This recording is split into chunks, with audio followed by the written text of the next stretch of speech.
Hello all, it's James Johnson, aka Sulfur Blade, and I am here with one of my famous pie graphs made in paint for you all to wonder at and then be like, what could he be talking about today? So, unless you've been, I don't know, living under a rock, you will know that our nation is currently embroiled in what can really be called a civil war of ideas. There's violence in our major city streets. Even some not so major cities have violence in the streets. And each political side is blaming the other. The lay of the land in our nation is very, very, very hyper-political, and no matter who you ask, they tend to have a strong opinion on what's going on. Even people who normally don't ever have a strong opinion about anything political have a strong opinion about what's going on. And that is scary. It's frightening. And I have a picture of basically what's going on. So if we look at these wonderful pie graphs, we will see a visual representation between Republicans over on the left and Democrats on the right. Maybe I should have switched those around, right? It might have had more sense to keep the Republicans on the right, but oh well. It is what it is. I'm not going to change it now. The blue color represents calm individuals. Individuals who can see the other political party's point of view without wanting to stab a knife into the other person's eyes. The blue represents individuals who can be happy to disagree, then have a drink with the person of the opposing party, and have a good night without any hard feelings. And this group of individuals inside of our hyper crazy society right now are a rare thing indeed. And there are far more of them on the Republican side of things.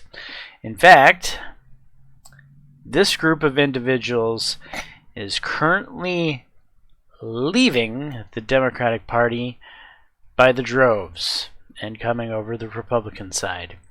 Not because they believe in Donald Trump's political views or messages. Well, they sort of believe in some of them. And that would be, they believe in a capitalist society where people are free to say and do what they like. Capitalism is good. Free speech is good. These are the tenets and hallmarks of what has made the United States one of the greatest nations on earth. And those very core principles are being challenged right now by the young and angry progressives in the Democrat Party. I'm highlighting the young portion and the progressives, because if we look over at the Democratic pie chart, we will see that the number of older calm people is far more than the number of younger calm people. Younger calm people on the Democratic side of things are like a unicorn. They don't exist. And if you find one, that's just incredible. I would love to meet this person. But yeah, Basically, what you have is lots of angry kids. And then you also have, oddly enough, if you look at the pie chart, you have we go from being calm into what I call verbally abusive. And verbally abusive are basically, they're staunch, they're set in their way, they're partisan, and they believe in their party whether or not their party is right or not. They will make up stories or try to spin their party into the right, regardless of if their party's wrong or not. And there is a large amount of verbally abusive young Democrats. There's also some older verbally abusive Democrats. I contribute this section of the pie to successful over 40-year-olds, and I mean highly successful. We're talking people who went to college years ago. They were implanted with their left-leaning ideological seeds, and then they got out of college and they were highly successful in real life, and their success allowed them to maintain their liberal dogma because nothing could challenge it, because they were at the top of their totem pole, so to speak. Yes, I'm talking about people like Jeff Bezos. He's a clear example of someone on top of his totem pole who certainly was implanted with the left-leaning ideological dogma, and who could challenge him? Who could challenge that thought in his mind? When did he ever have any type of midlife crises that made him think, is this party that I so much cherish not really everything I thought it was? Because that is the general way. I shouldn't say, yeah, I'm going to say it. That's the general way that Americans adapt in the US. So I'm going to make a very broad generalization and say it's very common for younger Americans to lean to the left in their younger years. I know I did. And I know as I got older, those preconceived, those predilections that the left is based on, while, how do I put it? Fairy tale like right. So the younger you are, the easier it is to believe in a fairy tale. Well, that's what the left is based on. The left is based on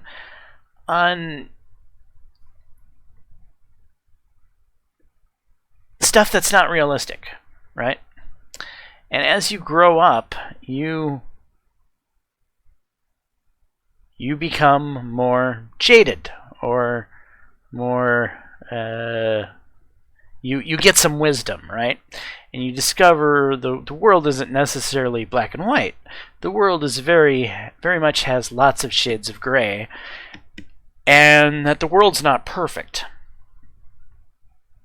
And then you start to discover the wisdom over on the other side of the aisle, that in an imperfect world, we need an imperfect system that will work. We can't have a fairy tale system that doesn't work, which is basically what Democrats are. Democrats want this world that just can't possibly exist. You can't pay everyone to sit on their ass and sing Kumbaya. Somebody's got to pay into the tax base. If everyone's sitting around singing Kumbaya, sitting on their ass doing nothing, then nobody's actually working, and nobody's actually generating taxes to allow everyone to sit around and sing Kumbaya. So basically, the Democrats and their system is just a failed process that really only exists to kind of check and balance the Republican system. Meaning, how do I put this? A certain amount of Democrats' wish list items that they managed to push through over the course of the years have actually been decent. You know, there's welfare, for instance, when done properly, is a very useful system in our society. Unemployment, for instance, pays people who have unexpectedly lost their work, and now they can still somehow make some car payments or mortgage payment, and they can utilize that income, whether or not it's enough or not. They can still utilize it to get by till they can get their next job. These are good systems, right? That we have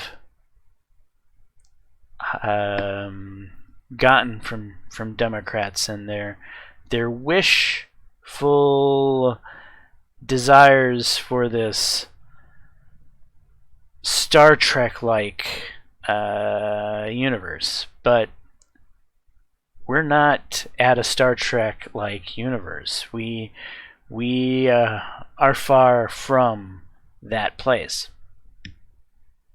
Well, that was the older Democrats, I should say. The older Democrats were really based off of the fairy tale, right? And it was a good fairy tale. It was a fairy tale that you could look up to and admire. Now we have these younger Democrats, these progressives, these Marxists and socialists. They have infiltrated the Democratic Party, and it's literally become a new communist revolution in the United States.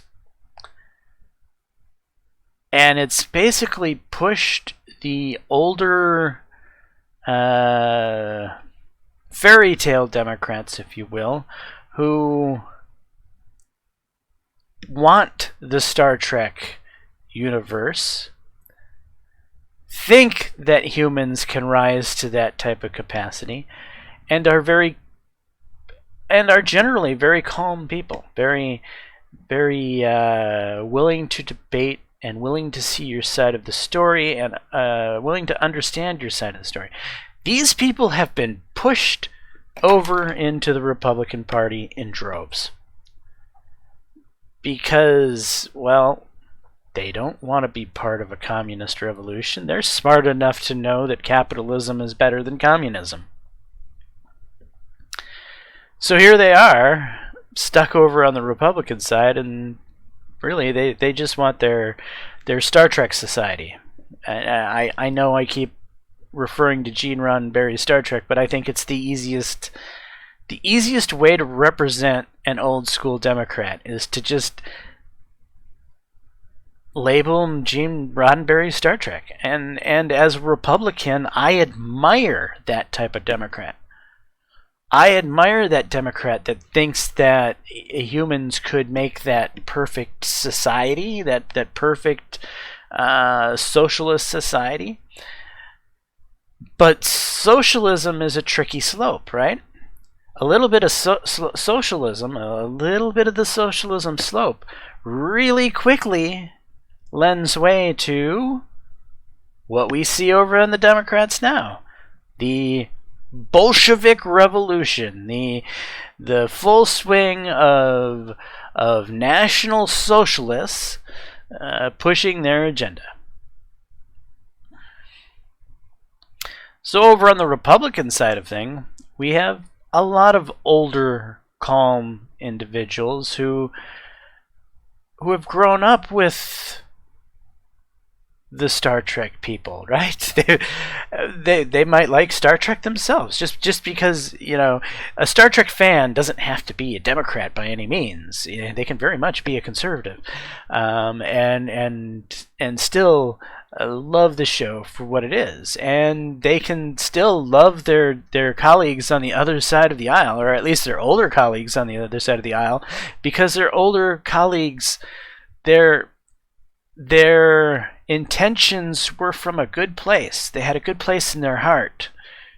And I like to think that older Republicans and Democrats were very capable of working together very easily back in the 70s and 80s, back in the Reagan years. Even though back then, you know, if you grew up in the Reagan years, or you were old, if you were old enough to be where, you know, I am now looking at the Trump years, you might have been thinking like, oh my God, the Reagan years are like the Trump years, but in a very watered down fashion. You still had your fair share of people that were pretty upset over Reagan, like he was this outsider who was rooting the country, blah blah blah blah blah. But nothing, it doesn't even compare to the TDS that takes place in the United States today. Yeah, there was RDS, there was Ronald Reagan derangement syndrome, no doubt about it. And they tended to certainly be younger, verbally abusive people back in those years. In the Reagan years, the red portion of the pie graph really didn't exist, and the younger portion of the Democratic pie graph was the younger verbally abusive section was far smaller, because both of these pie graphs back in the Reagan years would have been primarily blue. By and large, blue. But that's gone away. Since the Reagan years, the blue has been shrinking and shrinking and shrinking every single year. And I believe it's the blue that can work together. I believe it's the blue that can accomplish stuff. And because there's no blue left, our government is not able to really function right now. We need a new influx of blue, but there's no way we can get a new influx of blue. Not without an extreme event happening. So, what do I mean by an extreme event? Go back to your childhood. Everyone in high school probably had some friend that wasn't a friend at some point, right? Where their friendship may have come in a very unusual way. One of my closer friends growing up, well, after high school anyway, but during the high school years, when we had first met, he threw bricks at me. I held him on the ground and smacked him around. And he grabbed the nearest bricks and hit me over the head, and then started chucking them at me, right? And of course our friends, they intervened when the brick throwing was done to make sure that to get rid of the bricks, so to speak, and then they tossed us back at each other. And eventually we ended up lying on the ground laughing. We were both pretty sore. We both had beaten each other up quite a fair chunk. I think we both had some bruises and maybe even some black eyes. But it was done. It was over. The anxiety that led to that situation had released, and from that day on, we became the closest of friends.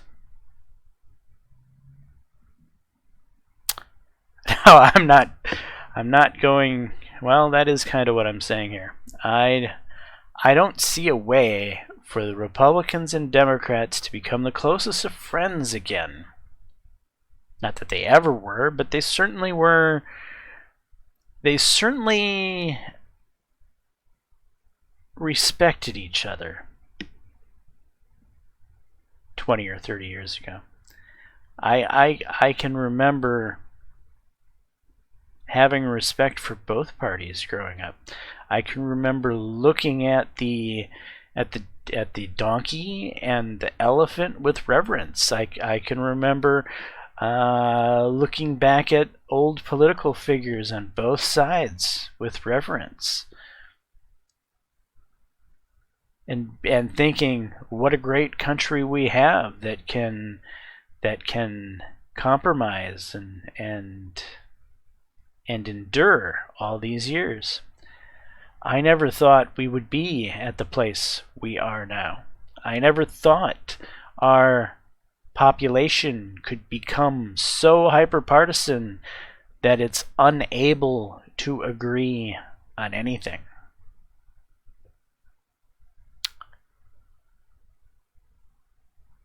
What do I see happening? Well, I see the red over on the Republican side leading up into the election getting more angrier and facing off versus the larger group of red on the Democrat side more frequently. I see no compromise at all, because it's not possible. There's no way these two sides can compromise.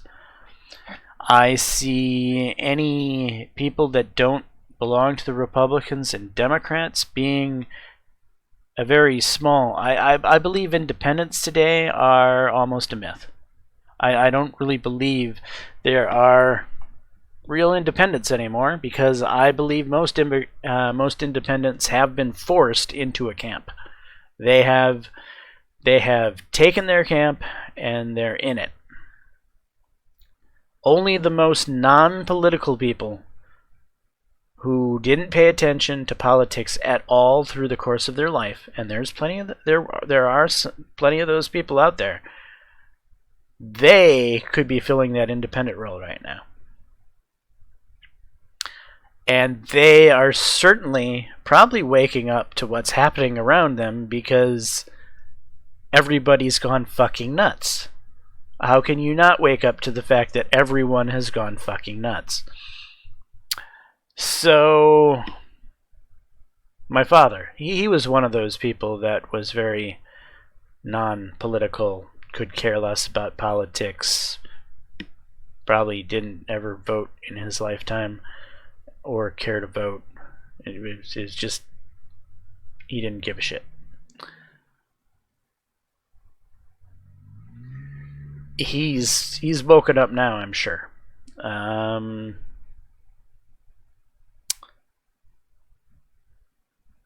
So it's people like that that are going to... I don't know if they're going to be new blue. I don't necessarily think they're going to be new blue. I think they're just going to be new stakeholders in the already partisan divide. And they're going to, more than likely, go to the side that's more reasonable.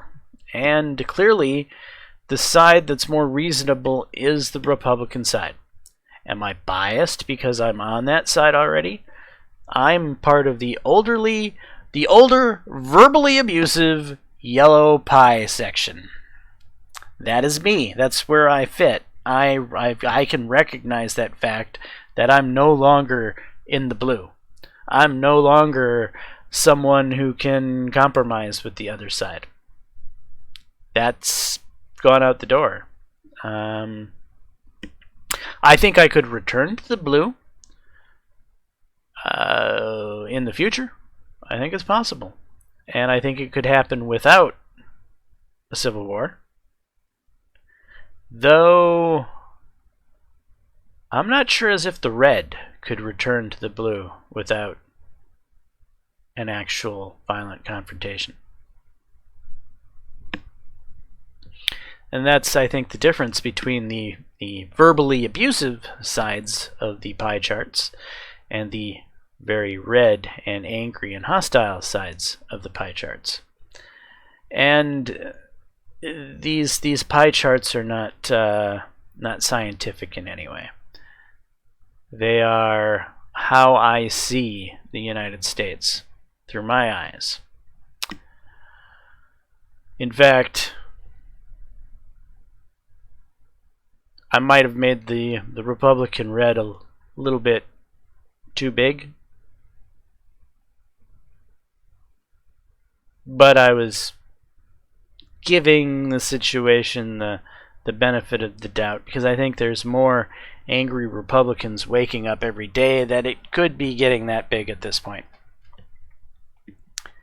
But I think the other side of the pie chart is pretty accurate as far as the size of how large the craziness is in the Democrats. They are that crazy.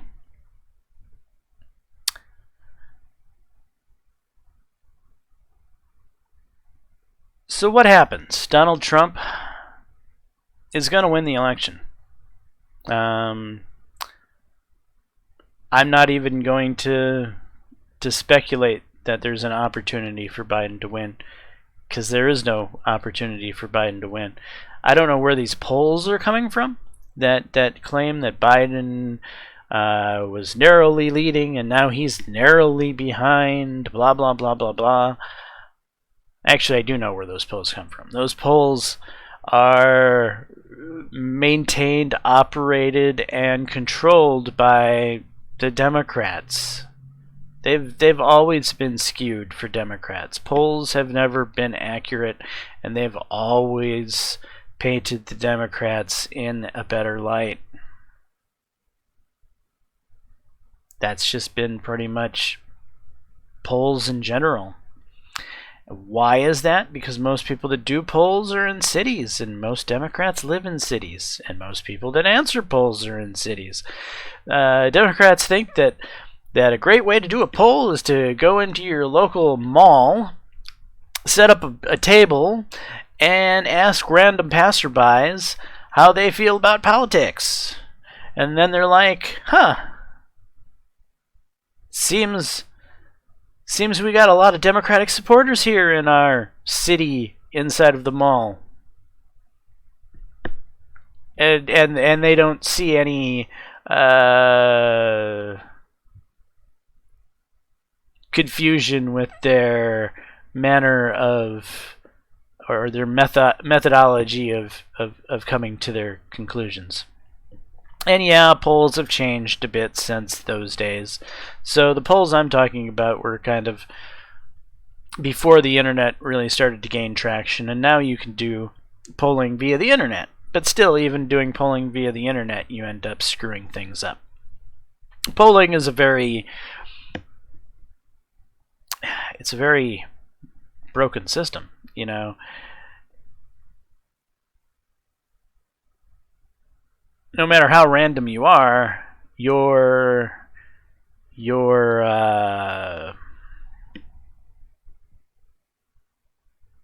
group that you end up polling is going to be, at some level, statistically biased by the randomness of the group. So you might get one group that's 60% Republican. You might get a different group that's 60% Democrat. You might get another group that's 70% Democrat. You know, there's inherent bias in the randomness of trying to be random, that unless you do a poll, where there's polls that do this, they're like, are you a Republican? Yes. Okay, will you fill out this poll for us? Are you a Democrat? Yes. Okay, will you fill this poll out for us? And they do it one for one Republican for one Democrat. But even those are out to lunch and skewed, because issues, how do I put this? Some issues cross party divides, and other issues don't. You could be pro-life, for instance, but still be a Democrat. And you could be pro-choice and still be a Republican.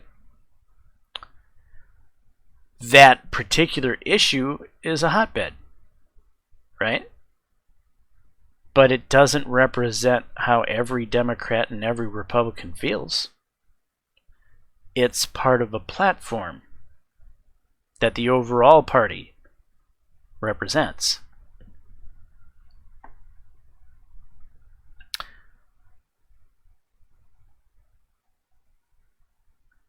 Anyway, polling's broken. Let's just sum it up that way. Polling is broken.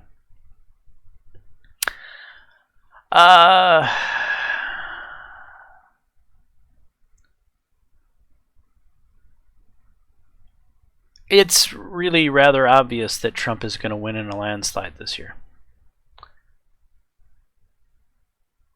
It's obvious just by the sheer amount of craziness happening to try to stop that fact. If you turn to the Yahoo homepage, for instance, and you read through the articles, every single article you're going to see on the Yahoo homepage is pro-Democrat, anti-Trump.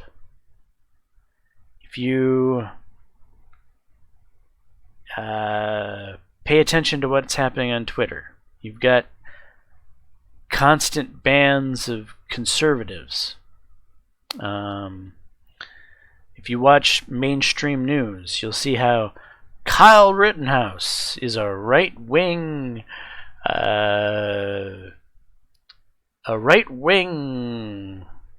white supremacist who ran around Kenosha killing people, when the actuality is that he was a young American asked to defend a business, and while he was defending the business, he actually was a certified EMT or whatever, and he was actually giving medical treatment to people on both sides, which is hilarious. But because he was holding an AR-15, he riled up some of the wrong individuals. And those individuals were out to get him. And they weren't going to stop until something happened. And something did happen. They chased him around a parking lot. One of them fired a pistol in the air. At that moment, Kyle, who was earlier maced in the face, who did not use his firearm to defend himself from non-lethal force. He took the macing and he went on about his business. Now he hears shots fired behind him. He's running away from a crazy person right now, and there's shots fired behind him. What does he do? He does what any sane person would have done. He did exactly what I would have done. He turned around and shot the person pursuing him because he had to have assumed that the person pursuing him just attempted to shoot him.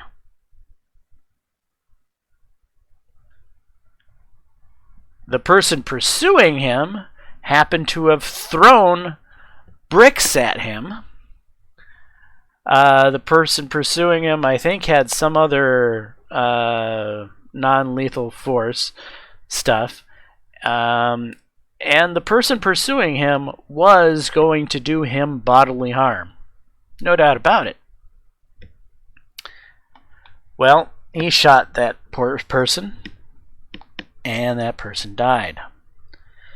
Now, the other two individuals that was part of this group of three that were out to get Kyle, they had earlier had a confrontation with Kyle that night. They earlier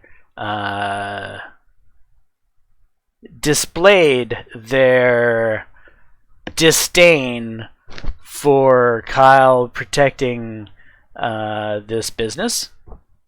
How dare he be a Trump supporter? How dare he support protect a business? How dare he not be a crazy Democrat? And how dare he wield an AR-15? How dare he? Well, the other two cohorts ran off. Kyle is seen making a phone call. It's speculated that Kyle called to turn himself in. Other people speculate he called a friend to ask what the fuck should he do. Or he may have called a family member to say, what the hell should I do? Anyway, he did what a sensible, reasonable person would have done, and he either called to turn himself in or called to ask a confidant what he should do.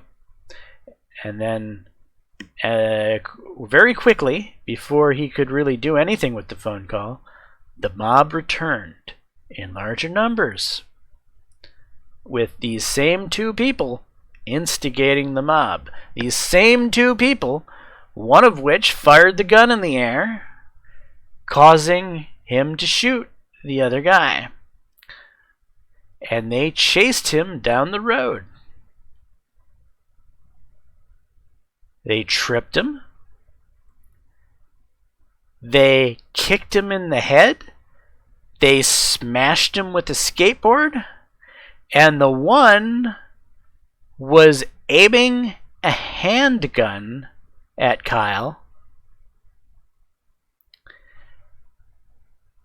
And has been reported to have saying he wished he wouldn't have hesitated.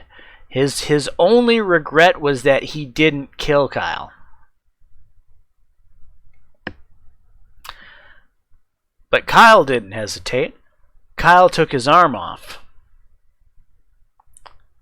The other guy ended up with a bullet in the chest. These three men were all felons. They all had criminal records. And they were all out to get him. Kyle never did anything but defend himself through the course of the night.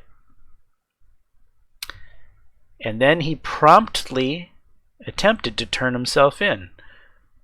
He turned himself in to officers in Kenosha, and they told him to keep going. What? So, being a responsible and sane individual, he went to his hometown and turned himself in there. That's the difference between the right and the left. The right is still sane. The left has lost its marbles. But the left won't tell you that story about what happened to Kyle. They won't tell you the actual story that Kyle was defending himself, or that Kyle used his medical training to treat individuals nearby the place he was protecting. individuals who were on both sides of the rioting and screaming. He wasn't there to cause trouble. He wasn't there to instigate trouble. He was there to do a job to protect that business. And a job that he could legally do. People want to point out that he was 17 carrying a firearm in the state of Wisconsin. Well, you know what? I've carried firearms in the state of Wisconsin when I was 17. I'm from Wisconsin. I know the laws in Wisconsin. In Wisconsin, rifles and shotguns are perfectly legal for a 17-year-old to carry in public. Kyle was not breaking any laws. The other thing that they like to spin is that Kyle brought his AR-15 from Illinois across state lines. And you know what? Bringing a firearm across most state lines is a crime. Most states. Illinois and Wisconsin have a reciprocity clause. What does that mean? That means that Illinois and Wisconsin have hunting and fishing licenses that are interstate, which means firearms in Illinois can travel into the state of Wisconsin and vice versa without any of the typical you can't bring that gun across state lines, because lots of people go from Illinois up to Wisconsin to hunt. So again, Kyle violated no laws transporting his weapon across state lines. Kyle violated no laws by having that weapon in his possession as a 17-year-old. And he violated no laws in defending his life from crazy people trying to kill him. But that's not a story you're going to hear on the other side. The story you're going to hear on the other side is how Kyle is responsible for first-degree murder. First degree. Planned. Murder. Right. Sure. Okay. Well, not murder. Homicide. Anyway, I digress. You can clearly see that the economy was by and large great under Trump. And most people recognized him for that. Then you saw the whole coronavirus narrative the left decided to spin, and they spun it up fairly successfully to make Trump look incompetent.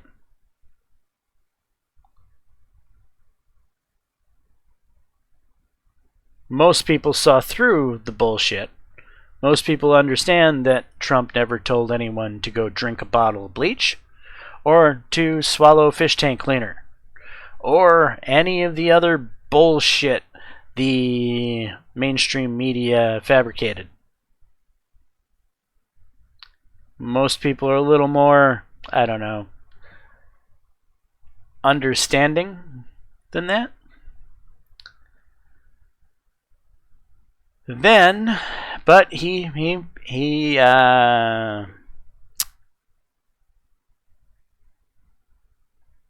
how do I put it? Most people, right? Well, Democrats aren't most people. So there were plenty of normies. Normie's a horrible term, but I'm going to go say normies who just aren't in touch with the fact that the news is not their friends, that the mainstream media is lying through their teeth every second of every day whenever they possibly can to try to paint this false narrative of Orange Man bad.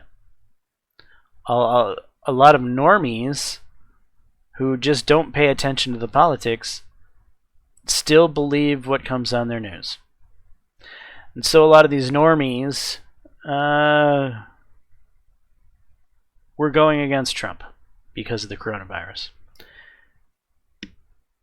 And so the polls showed Trump was behind Biden, and that might have been true. The normies might have actually felt Biden could have done a better job on the coronavirus because they were lied to in the mainstream media. It's completely possible. But then mainstream media continued to try to push more lies down their throat. Lies about the violence, about the peaceful protests. The peaceful protests where CNN reporters said in Minneapolis, we have mostly peaceful protests as buildings were burning behind them. Right. Okay. And then we have mostly peaceful protests in Kenosha as buildings are burning behind them. Right. And at this point, I think a lot of the normies finally started to wake up. They're like, why is all this violence happening across the cities? Why is mainstream media lying to me? What's going on? And so I think it's pretty clear at this point that Trump is going to win a landslide victory. But at the same time, I think it's very clear that it doesn't end with Trump's landslide victory. The Democrats are not going to accept Trump's landslide victory.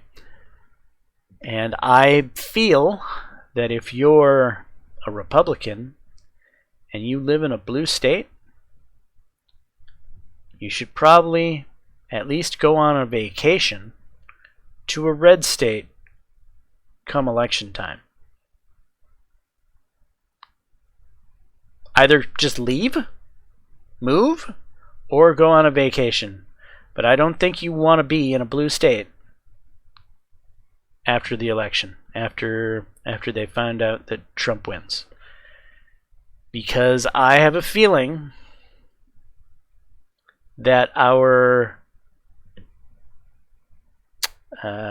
cold civil war, as you will, that we're in now, that is made up of domestic clashes in cities like Portland and Kenosha or Chicago or New York or wherever, right? That the cold civil war where you have a couple of counter-protesters fighting between each other is going to escalate extremely.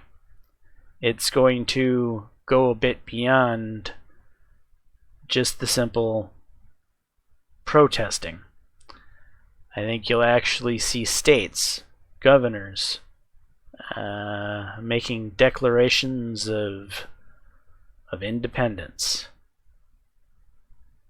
You know, seceding from the Union, like what happened back 10, 12 years before Lincoln was elected.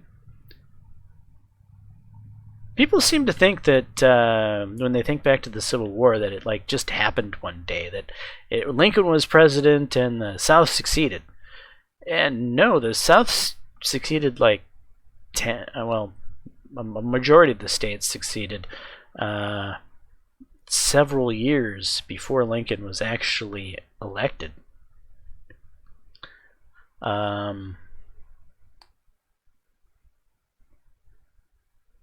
Jefferson Davis, the president of the Confederacy, said he spent 12 years trying to foment peace, but there would be no peace. That all of his attempts for peace fell on deaf ears, and so the South kind of painted Lincoln as being hawkish, as being the guy who was going to put the house back together. And certainly They didn't like his views on slavery. Sure. But, yeah, it didn't just happen one day, right? It sort of happened one day. You know, you had the whole Fort Sumter thing. But it dragged out over the course of 12 years before the majority of the hot Civil War actually started taking place. There was 12 years of bickering between states. Of states that believed they were part of their own Confederate states, and states in the North who believed, no, you're not part of Confederate states, you're part of the United States. And you almost had like two governments in the South, the Confederate States of America and the United States. You know, they were kind of stuck in a relationship where the other side wouldn't let them go. And then Lincoln comes along, Civil War happens, and they lose, and everything's put back together. Well, I think you could very well see something very similar happening in the United States, where governors are like, you know, we've had it with these Republicans, we're breaking away, we're succeeding. You know, Trump might be like, okay, fine, you know, have it your way, do your thing. That seems to be Trump's way of handling things, is he just kind of lets the states do what they want to do. If he offers help, but they refuse it, he's just like, fine, okay, then do it your way.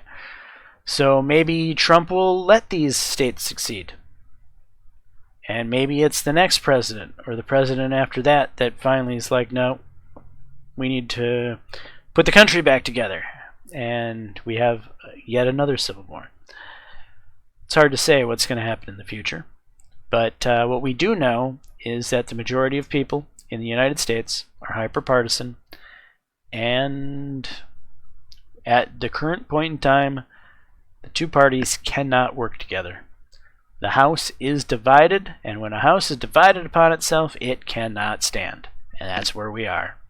Anyway, I am James Johnson, aka Sulphur Blade. This has been one of my pie graph type rambles that probably most of you won't actually completely watch. And that's fine. It is what it is, but it's almost like therapy for me. It's a way for me to get some of this craziness off my chest, and it makes the day a little bit easier. But yeah, that's what I've had to say. I'm James Johnson, aka Software. This is my content. Hopefully you're enjoying it. If so, please leave a like and subscribe. And until the next time, all, peace.